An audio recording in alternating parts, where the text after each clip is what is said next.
So, Dhyan Yoga, chapter 6, Bhagavad Gita. Equanimity in Bhagavad Gita does not mean, please understand, listen to this very carefully. Today's shlok is going towards this. Equanimity means oneness in Bhagavad Gita does not mean treating everyone equally. It means staying undisturbed on the inside even while treating differently to different people. Inside you remain the same. We say, I will be peaceful in this world when everybody will behave according to me. When every person will become according to me, like how I want them to behave, then I will be peaceful. But do you really think that is peace? Is that truly peace? What is the definition? We are going Shlok 8 today. Shlok 8 and 9 mostly talks about this concept that we are sharing with you. Knowledge must become experience.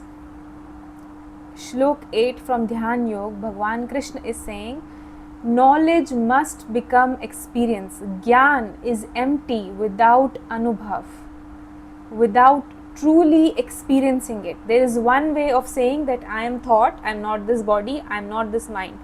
And there is another way where everything is happening and still you remain undisturbed. That is experiencing it. That yes, I am not thought, I am not mind, I am not body. You may be disturbed by your own thoughts, your own emotions, your own energies. When you go a little higher, you will be disturbed by other people's emotions and energies. Then a little higher, something else. Then a little higher, something else. And when you reach the last stage, you don't get affected by anything. None of it affect you. Right now, your own energy is disturbing you. Your own thoughts, your own negativity is bothering you. That's why you need Dhyan. I haven't even touched what other people's energies are doing to you. That's far beyond. You're not even letting that in. So Bhagwan Krishna describes a yogi who is satisfied in Dhyan and vijñāna. Dhyan means knowledge. Vijñāna means application of Dhyan. Not just simply knowing things is enough. What we do is we know and we start sharing without applying. When knowledge becomes realization, our dependence on the external things comes to reduction. Bhagwan Krishna says, yogi sees. This is what the start of the session says. A yogi sees earth, stone and gold with an equal vision. This doesn't mean they don't understand the practical monetary value. Just because you have to see everything same from within doesn't mean you treat it differently on the outside. Treat it same on the outside. The inner state is no longer determined by the value the world assigns to these things. What's the difference? On the inside, no more gold is like stone to you. Gold is just like stone when you go above it, but that doesn't mean in the world you don't play the same role. So the practical monetary value remains the same, but inner state no longer is determined by the value the world assigns to these things. So gold cannot inflate them, loss cannot destroy them. So equal vision of gold and stone does not mean you are blind to the value in this world. You understand what is gold and what is stone, but for you inside it is the same thing. Next shlok, Bhagwan Krishna says, equanimity toward people. Same way like you are treating gold and stone as one, both has equal value for you within, same has to be for the people inside. That is what we believe if we have everyone according to us, we will be peaceful. But there is no other. Other doesn't exist. In this shlok, Bhagavan Krishna says, we need to take equanimity, oneness, a little bit more deeper. It's not just stone or gold.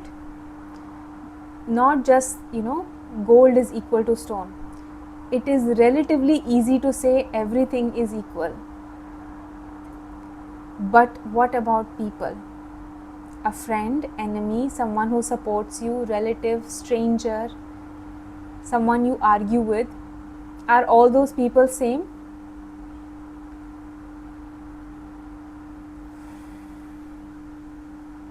Yes. The answer is yes.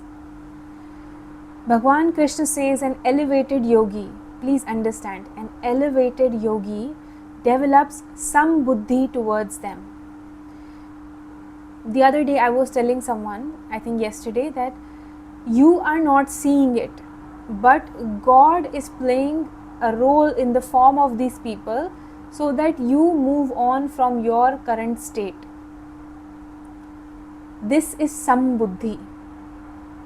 Seeing what is truly happening. What we see is that my relatives are irritating me, my family members are hurting me, but technically what's happening is that you are stuck in a rut. To get you out, we need to shake you. We need to shake you and get you out. Many times, situations, people, scenarios come in our life to shake us up. When you are in comfort zone all your life, you do nothing, you learn nothing, you grow nothing. The way you were born is the same person 20 years old, next 20 years old. Why? Unless challenges come, unless problems come, you don't grow. God is in every form. I am the creator, destroyer and maintainer. What does this mean? Brahma, Vishnu, Mahesh. Means I am the one who is doing everything. You just don't know the reason behind it. That is why, and it's not even important. It's not even important for you to know the reason. Because mind wants reasoning. Your ego wants reasoning. But a surrendered sadhak or a bhakt, they don't care. Bhagwan said it, I believe it. That is why you need a lot of faith in this world.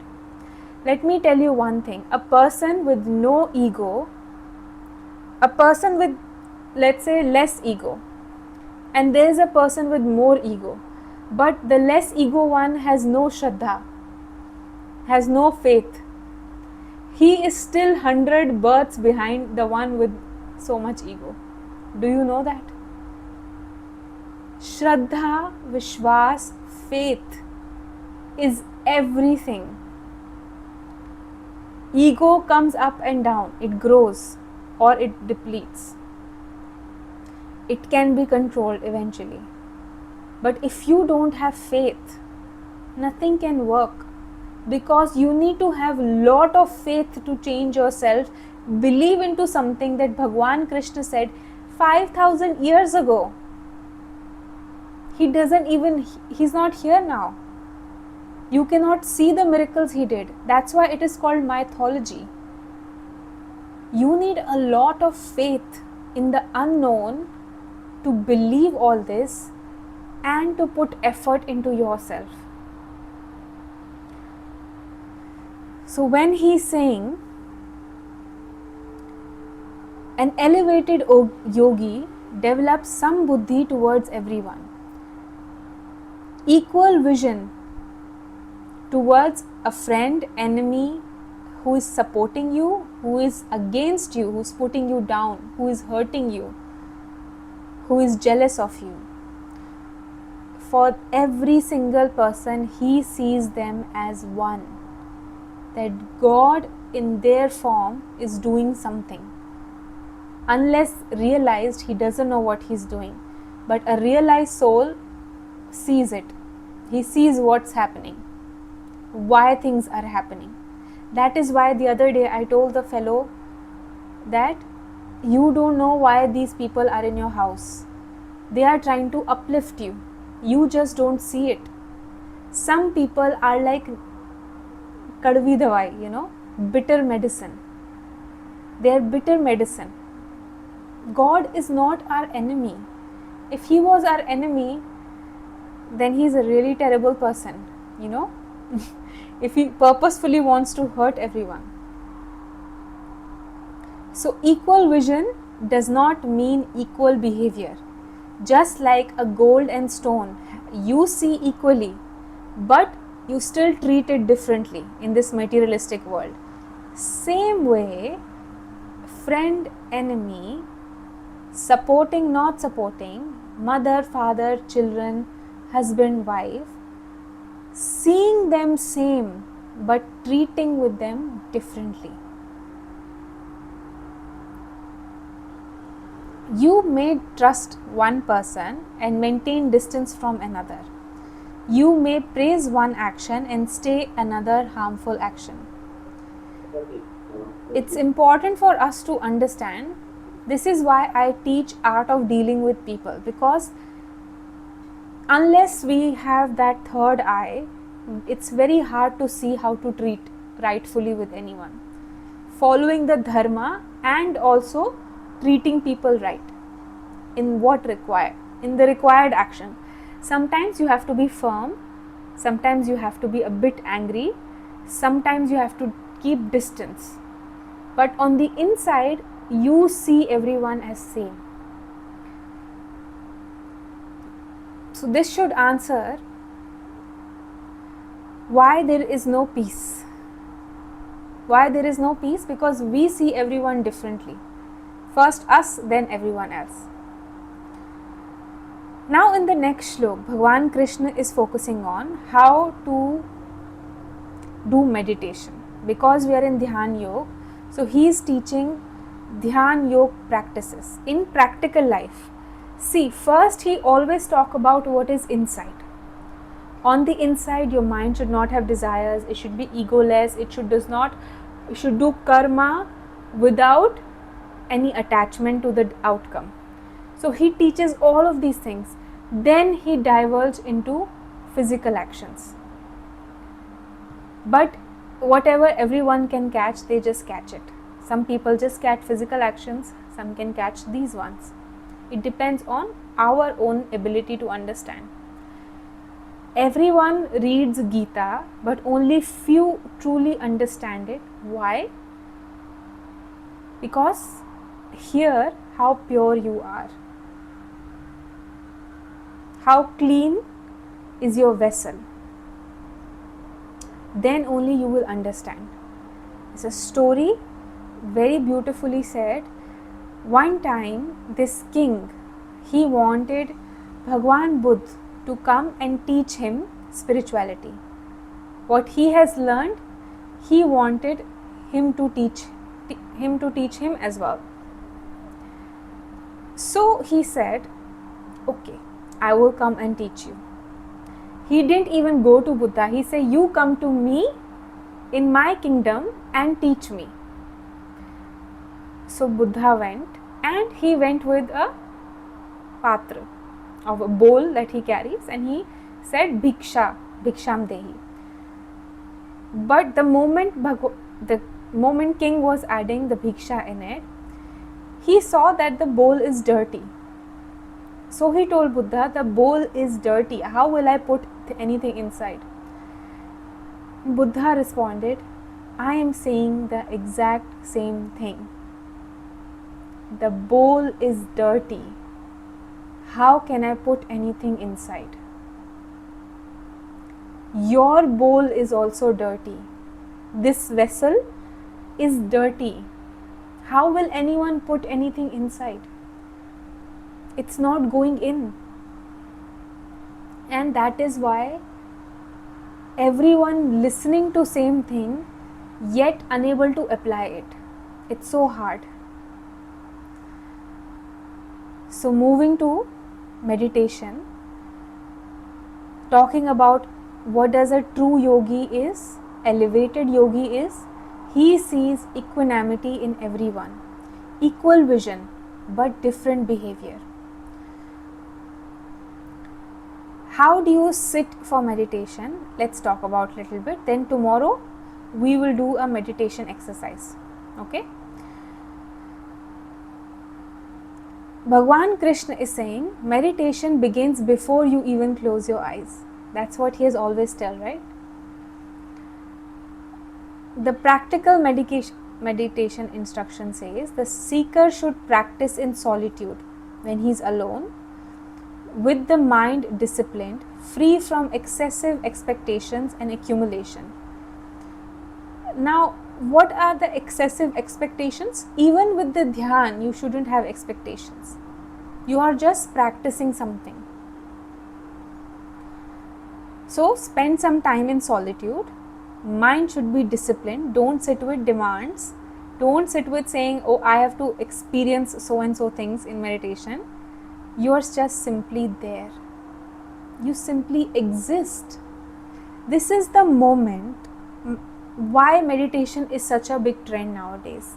Because so many things you are doing, so many to-dos and checklist is increased that your mind has no time to stay inactive. Either on phone, laptop, TV, something else. You're always doing something, right? That's the problem.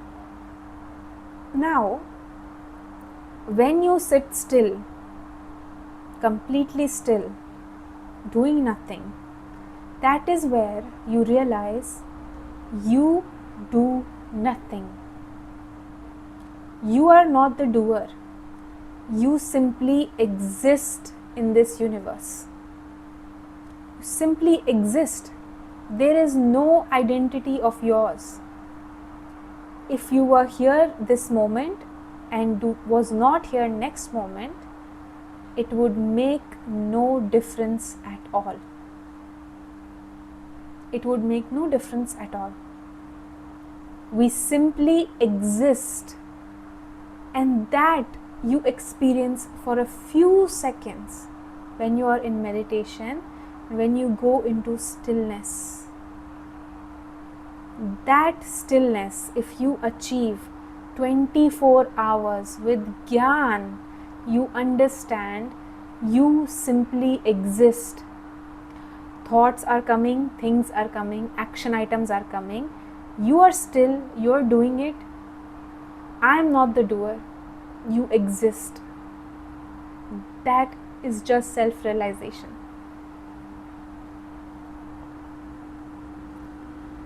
The second shlok, 11th and 12th shlok, Bhagwan Krishna is focusing on the environment. So the first part is of meditation, solitude, no demands, no accumulation.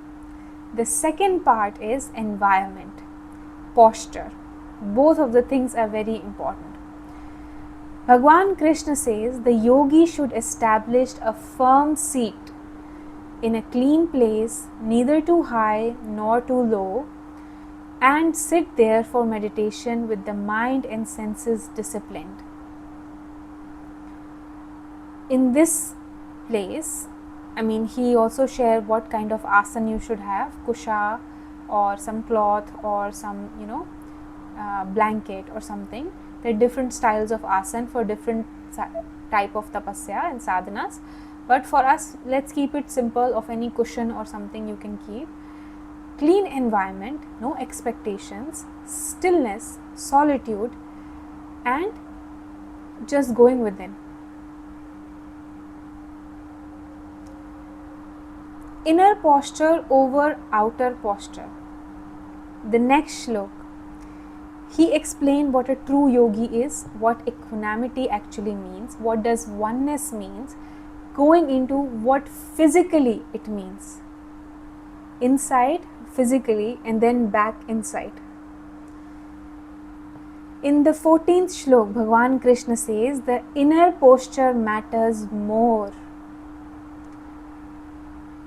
Peaceful within, free from fear, established in disciplined living, mind controlled, consciousness directed toward the Bhagwan Krishna or the Supreme. So outer posture doesn't mean much. It's required to discipline the senses. But deep down, your inner posture, which is the mind, we have to discipline both the things. We do either of the things. If you are not mind, body and intellect, then you need to discipline them and then focus. So, outside, sitting still, clean environment, no expectations. And on the inside, feeling peaceful, free from fear, established in disciplined living and controlled mind. Consciousness focused on one thing, either Bhagwan Krishna or the Supreme, or anything else. Whoever you follow, you can practice that. Or if you do some mantras or chanting, whichever thing that works for you. For some people, third eye works. For some, something else. So it depends what type of meditation is that comes natural to you. So meditation is not only about where your legs are, it's about where your consciousness is. The next shlok Bhagwan Krishna says is, what happens through this practice? Through continuously disciplining the mind in this way, the yogi attains supreme peace abiding in him. Continuously disciplining. Here, if we practice this long enough, then the inner walls that we have created about ourselves, they start shedding down, and we go within and see who we are, meeting the inner peace, your complete self, knowing who you are truly. So continuously doing this, finding a solitude place, clean environment, being fearless from within, watching your thoughts, practicing this daily meditation, you can break down the walls of your ego. This is one way of knowing yourself. Meditation is not about creating another experience. Normally, we attain or we approach meditation with desire. Please listen carefully, this is what you do all. Normally, we approach meditation with desire because any action we're doing roots from desire. The root is something that you want in return.